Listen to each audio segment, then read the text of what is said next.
دنیا والے معاملات میں دلچسپی رکھتے ہیں، آخرت والے معاملات میں دلچسپی نہیں رکھتے ہیں۔ حضرت عیسیٰ روح اللہ علیہ نبینا علیہ السلام آپ کا مبارک دور ہے، جا رہے ہیں اور ایک قبرستان کے قریب سے آپ کا گزر ہوا۔ آپ کے ہمراہ، آپ کے ساتھی، آپ کی امت والے وہ کہتے ہیں کہ اے اللہ کے نبی،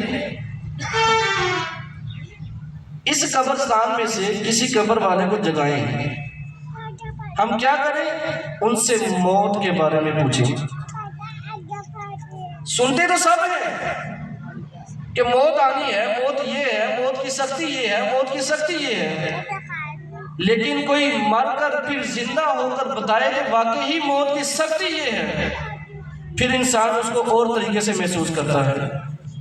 اللہ کے نبی ہیں، آپ نے قبر کے سامنے نماز پڑھی، 2 نفل ادا کیے، اور پھر اپنے رب سے دعا کی، یا اللہ اس قبر والے کو یہ توفیق دے کہ ہم اس سے کلام کر سکیں۔ جب آپ نے اپنے رب سے دعا مانگی، اللہ تبارک تعالیٰ نے آپ کی دعا کو فوراً قبول فرمایا۔ کیا دیکھتے ہیں کہ کوئی اندر سے انسان جو ہے اپنے بالوں کو جھاڑتا ہوا، اپنے کپڑوں کو جھاڑتا ہوا قبر سے باہر آیا۔ لوگ پوچھتے ہیں کہ بتائیے ذرا، مرنے کے بعد کیا معاملہ پیش آیا؟ موت آپ کو کس طرح آئی؟ موت کیا چیز ہے؟ موت نے آپ کا کیا بگاڑ لیا؟ سب سے پہلے یہ سنیے کہ وہ شخص کون تھا۔ حضرت نوح علیہ نبینا علیہ السلام، آپ کے بیٹے تھے حضرت صام رحمۃ اللہ تعالی علیہ، اس قبر سے وہ نکلے تھے۔ لوگوں نے پوچھا کہ کتنی دیر ہو گئی ہے اس قبر میں موجود ہیں؟ انہوں نے بتایا کہ 4000 سال کا عرصہ ہو چکا ہے اس قبر میں موجود۔ ہم کہتے ہیں کہ مرنے کے بعد ختم، مرنے کے بعد کوئی چیز کام نہیں آئے گی، جو ایک مرتبہ مر گیا وہ مر گیا۔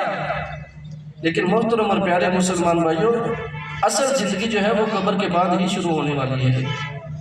یہ دنیا یہ ہمارے لیے آزمائش ہے۔ قرآن کیا کہتا ہے؟ اللہ تبارک تعالیٰ نے سورۃ ملک میں ارشاد فرمایا کہ ہم نے زندگی اور موت کو اس لیے کتنے اچھے عمل کرتا ہے۔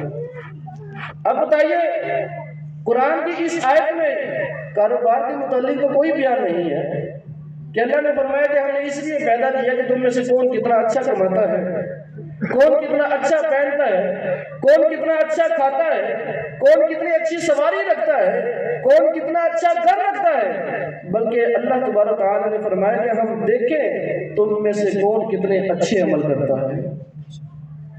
مجھے اپنے عمل پر غور کرنا چاہیے کہ اگر میرے رب کا یہ فرمان ہے کہ پیدا ہی اس لیے کیا کہ ہم جانچیں، محسوس کریں